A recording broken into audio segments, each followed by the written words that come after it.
Arif teaching পয়েন্টের পক্ষ থেকে সকলকে স্বাগত। নবম শ্রেণীর বাংলা বিষয়ের সেকেন্ড সামেটিভ এক্সামের গুরুত্বপূর্ণ প্রশ্ন।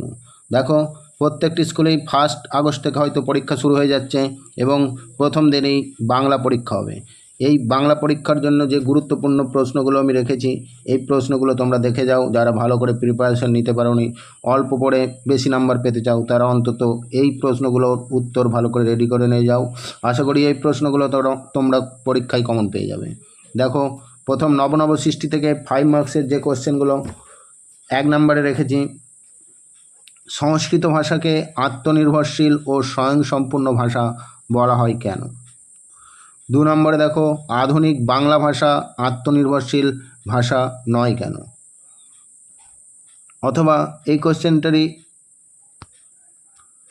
দেখো, বর্তমান যুগের ইংরেজি ও বাংলা ভাষা আত্মনির্ভরশীল নয়, লেখক কোন ভাষাকে আত্মনির্ভরশীল বলেছেন এবং কোন ভাষাকে আত্মনির্ভরশীল নয় বলেছেন? এরপর 2 নম্বর কোশ্চেন দেখো, ধর্ম বদলালেই জাতির চরিত্র বদলায় না, কোন ধর্মের কথা বলা হয়েছে? এরূপ বলার তাৎপর্য বিশ্লেষণ করো। দেখো, এই ভিডিওটা তোমরা পুরোটা দেখে যাও, তাহলে তোমরা জানতে পারবে এই ভিডিওটা কিভাবে ফ্রিতে পিডিএফ পেতে পারবে। আমি ভিডিওর মাঝখানে একটা কোড বলবো, সেই কোডটা তোমাদেরকে মেসেজ করতে হবে। তাই তোমরা স্কিপ না করে ভিডিওটা পুরোটা দেখো, তাহলেই জানতে পারবে কিভাবে ভিডিওটা ডাউনলোড করতে হবে। দেখো, এরপরে 3 নম্বর কোশ্চেনটি দেখো, বাঙালির ইংরেজি চর্চা করার সময় এখনও আসেনি, লেখক কেন কথা বলেছেন? এই 3টি মাত্র 5 নম্বরের। তারপর 3 মার্কসের জন্য যে কোশ্চেনগুলো রেখেছি, দেখো প্রথমে আছে আলাল ও হুতমের সংক্ষিপ্ত পরিচয় দাও। 2 নম্বরে বাঙালির চরিত্রে বিদ্রোহ বর্তমান, উদ্ধৃতাংশের বক্তাকে তিনি কেন এমন উক্তি করেছেন? মাত্র 2-3 নম্বরের কোশ্চেন দিয়েছি। এরপর শর্ট কোশ্চেনগুলো রেখেছি। দেখো, শর্ট কোশ্চেনগুলো তোমরা আমি মাত্র কয়েকটি রেখেছি, এইগুলো দেখে গেলেই হয়তো হয়ে যাবে। যারা পড়ার আর তো সময়ও নয়, তোমাদের বেশি করার মতো সময়ও নয়, তাই এই কয়েকটা মাত্র রেখেছি, এগুলো অন্তত তোমরা দেখে যাও। 1 নম্বরে দেখো, হিন্দির বঙ্কিম কাকে বলা হয়? 2 নম্বরে বলা বাহুল্য রবীন্দ্রনাথ স্বাচ্ছন্দ্যে লিখেছেন, রবীন্দ্রনাথ স্বাচ্ছন্দ্যে কী লিখেছেন? 3 নতুন আমদানিও বন্ধ করা যাবে না, কি আমদানি বন্ধ করা যাবে না? 4 নম্বরে দেখো, উর্দুর সাথে কোন ভাষার মূল সুর বাঁধা? তারপরে 5 নম্বরে দেখো, মক্তব ও মাদ্রাসা কি? 6 নম্বরে বাঙালির সর্বশ্রেষ্ঠ সাহিত্য সৃষ্টি কোনটি? তারপরে 7 নম্বরে দেখো, শঙ্কর দর্শনের ভাষা কেমন? বসুমতী কি? সে বিষয়ে কোনো সন্দেহ নেই, কোন বিষয়ে কোনো সন্দেহ নাই? দেখো, এরপর আকাশে 7টি তারা, এই কবিতার মধ্য থেকে এই জীবনানন্দ দাশের যে কবিতাটি আছে, এই কবিতাটা থেকে 5 মার্কসের প্রথম কোশ্চেনটি তোমরা করে যেও। প্রথম কোশ্চেনটি 5 মার্কসে কমন পেয়ে যাবে। দেখো, আকাশে 7টি তারা কবিতায় কবি বাংলার সন্ধ্যার প্রকৃতির যে চিত্র এঁকেছেন তার বর্ণনা করো। তারপর 2 নম্বরে বাংলার নীল সন্ধ্যাকে কেশবতী কন্যা যেন এসেছে আকাশে, বাংলার সন্ধ্যা কেমন? সন্ধ্যার সৌন্দর্য প্রসঙ্গে কেশবতী কন্যার তুলনা কতটা তাৎপর্যপূর্ণ তা আলোচনা করো। এই 2টি মাত্র 5 নম্বরে রেখেছি। এবার 3 মার্কসের জন্য যেগুলো দেখো, এরই মাঝে বাংলার প্রাণ, কিসের মাঝে কবি বাংলার প্রাণ লুকিয়ে আছে বলে মনে করেছেন? তারপরে 2 নম্বরে দেখো, গঙ্গাসাগরের ঢেউয়ে ডুবে গেছে, কি ডুবে গেছে তার পরিচয় দাও। 3 আসিয়াছে শান্ত অনুগত বাংলার নীল সন্ধ্যা, উদ্ধৃতাংশটির তাৎপর্য ব্যাখ্যা করো। এরপর দেখো, শর্ট কোশ্চেন, ওই রূপসী বাংলা অর্থাৎ আকাশে 7টি তারা কবিতার যে মূল কাব্যগ্রন্থ, সেই মূল কাব্যগ্রন্থটির নাম কি? তারপরে 2 নম্বরে দেখো, কবি বাংলার সন্ধ্যাকে নীল বলেছেন কেন? তারপর 3 নম্বর কোশ্চেনটি দেখো, কবিতায় কি কি মাছের কথা বলেছেন? এই শর্ট কোশ্চেনগুলো তোমরা দেখে যাবে। তারপর 4 নম্বরে আমি টের পাই, কবি কি টের পান? 5 নম্বরে কিশোরীর চাল ধোয়া হাত কেমন? এরপর আবহমান কবিতা থেকে নীরেন্দ্রনাথ চক্রবর্তীর যে আবহমান কবিতাটি আছে, এই কবিতা থেকে 5 মার্কসের যে কোশ্চেন আসবে তার মধ্যে দুটি রেখেছি। তার মধ্যে প্রথমটি ভেরি ভেরি ইম্পর্টেন্ট। প্রথমটি হচ্ছে আবহমান কবিতার মধ্য দিয়ে কবি পল্লী প্রকৃতির যে চিত্র ফুটিয়ে তুলেছেন তার নিজের ভাষায় বর্ণনা করো। 2 নম্বরে এই মাটিকে এই হাওয়াকে আবার ভালোবাসে। কবি এই মাটিকে এই হাওয়াকে বলতে কি বুঝিয়েছেন তাকে ভালোবাসার তাৎপর্য ব্যাখ্যা করো। এবার 3 মার্কসে যে কোশ্চেনগুলো ইম্পর্টেন্ট আছে দেখো, প্রথমেই আছে সারাটা দিন আপন মনে ঘাসের গন্ধ মাখে। কোন প্রসঙ্গে এই উক্তিটি করেছেন এবং এটির তাৎপর্য ব্যাখ্যা করো। তারপর 2 নম্বরে যা গিয়ে ওই উঠানে তোর দ্বারা প্রসঙ্গ উল্লেখ করে তাৎপর্য ব্যাখ্যা করো। তারপর 3 নম্বরে দেখো ফুরায় না সেই একগুঁয়েটার দুরন্ত পিপাসা। একগুঁয়েটাকে তার দুরন্ত পিপাসা বলতে কবি কী বুঝিয়েছেন। তারপরে 4 নম্বরের আরেকটি কোশ্চেন রেখেছি দেখো, নেভে না তার যন্ত্রণা যে দুঃখ হয় না বাসি। কোন কবিতার অংশ তার দুঃখ বাসি হয় না কেন। এরপর এখান থেকে যে শর্ট কোশ্চেনগুলো করতে হবে, আবহমান কবিতাটি কোন কাব্যের অন্তর্গত, আবহমান কথাটির অর্থ কী, আবহমান কথাটির অর্থ কী। তারপর 2 নম্বরে দেখো হারিয়ে গিয়েও আবার ফিরে আসে, এর অর্থ কী।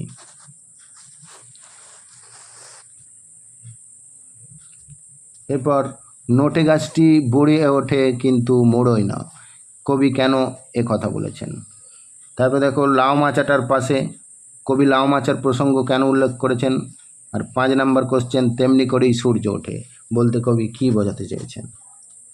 এরপর চিঠি প্রবন্ধ থেকে স্বামী বিবেকানন্দের যে চিঠি প্রবন্ধটি আছে সেই চিঠি প্রবন্ধ থেকে তোমাদের কয়েকটা কোশ্চেন রেখেছি। তার মধ্যে 5 মার্কসের জন্য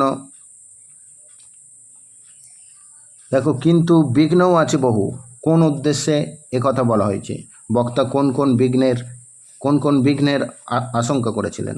2 নম্বরে চিঠি রচনা অবলম্বনে স্বামী বিবেকানন্দের যে স্বদেশ ভাবনার পরিচয় পাওয়া যায় তা নিজের ভাষায় বর্ণনা করো।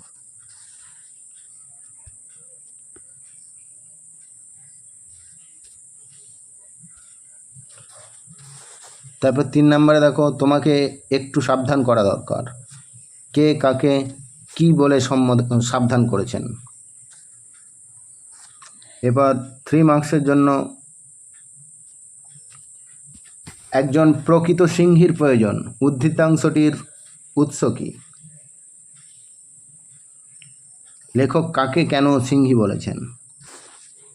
দেখো ভিডিওটি যদি ভালো লাগে অবশ্যই লাইক কমেন্ট এবং শেয়ার করবে, আর চ্যানেলে নতুন হলে চ্যানেলটিকে অবশ্যই সাবস্ক্রাইব করে রাখো এবং অল নোটিফিকেশনটি অন করে দাও।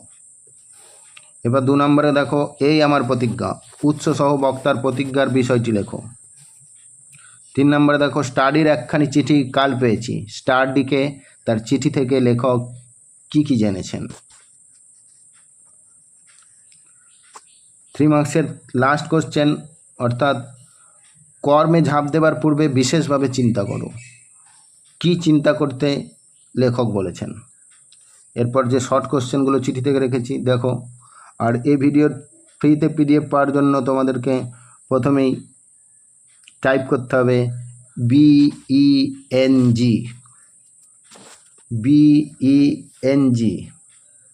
এরপর আরও দুটি সংখ্যা আছে, ভিডিওটি দেখো তোমরা জানতে পারবে।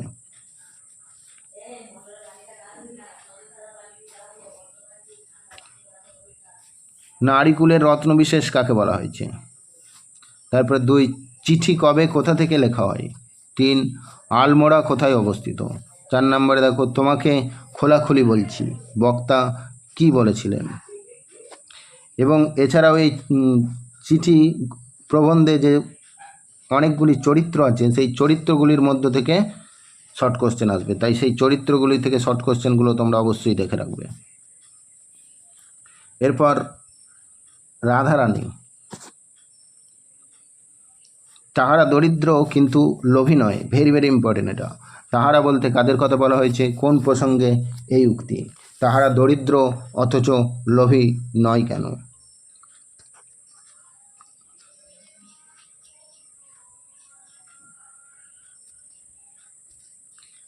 এরপর 2 নম্বরে দেখো রাধারানী গল্প অবলম্বনে রাধারানীর চরিত্র আলোচনা করো।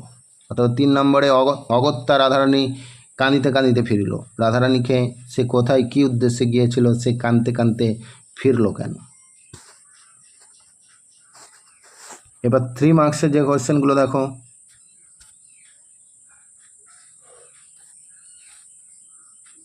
আর আহারের সংস্থান রহিল না, কাদের এমন পরিস্থিতি? 2 নম্বরে দেখো, কিন্তু কণ্ঠস্বর শুনিয়া রাধারানীর রোদন বন্ধ হইল, কণ্ঠস্বর শুনে রাধারানীর কান্না থামল কেন? 3 নম্বরে দেখো, রাধারানীর বিবাহ দিতে পারিল না, প্রসঙ্গসহ তাৎপর্য ব্যাখ্যা করো। এই মাত্র কয়েকটি কোয়েশ্চেন রেখেছি, এগুলো তোমরা ভালো করে দেখো। এছাড়া পিডিএফটি ডাউনলোড করার জন্য যে কোড বলেছিলাম BENG, এরপর 09 BENG 09, এটি আমাকে টেলিগ্রাম বা হোয়াটসঅ্যাপে আমার ডেসক্রিপশনের লিঙ্ক দেওয়া থাকবে, টেলিগ্রাম এবং হোয়াটসঅ্যাপ গ্রুপের, সেখানে গিয়ে তোমরা মেসেজ করবে BENG 09, তবেই তোমরা পিডিএফটা পেতে পারবে। তোমরা এই মেসেজটা যখনই করবে আমি সঙ্গে সঙ্গে তোমাদেরকে প্রোভাইড করে দেবো পিডিএফটা ফ্রিতে সম্পূর্ণ। এরপর দেখো করভাস, এখান থেকে একটা কোশ্চেন আসবে, তার মধ্যে প্রথম দুটো কোশ্চেন খুব গুরুত্বপূর্ণ, তোমরা অন্তত এই দুটি অবশ্যই করবে। করভাসের মানব সুলভ বুদ্ধির পরিচয় দাও। 2, শয়তান পাখি কিন্তু অসামান্য তার বুদ্ধি, এই লাইনটা তুলে কোশ্চেন হতে পারে। অথবা 3 নম্বরে যে অন্য প্রাণীর তুলনায় পাখির ক্ষমতা আরও বেশি, এই লাইনটা থেকে কোশ্চেন আসতে পারে।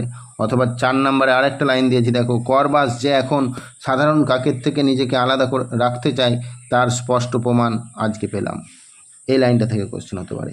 এই কয়েকটি লাইন দিয়েছি, এই কয়েকটি লাইন তুলে প্রশ্ন হতে পারে। তোমরা এই লাইনগুলো থেকে যে প্রশ্ন হয় সেই প্রশ্নগুলোর উত্তর ভালো করে রেডি করে নিয়ে যাও, কারণ আর সময় তো নাই বেশি করার মতো, তাই এইটুকুই তোমরা করো।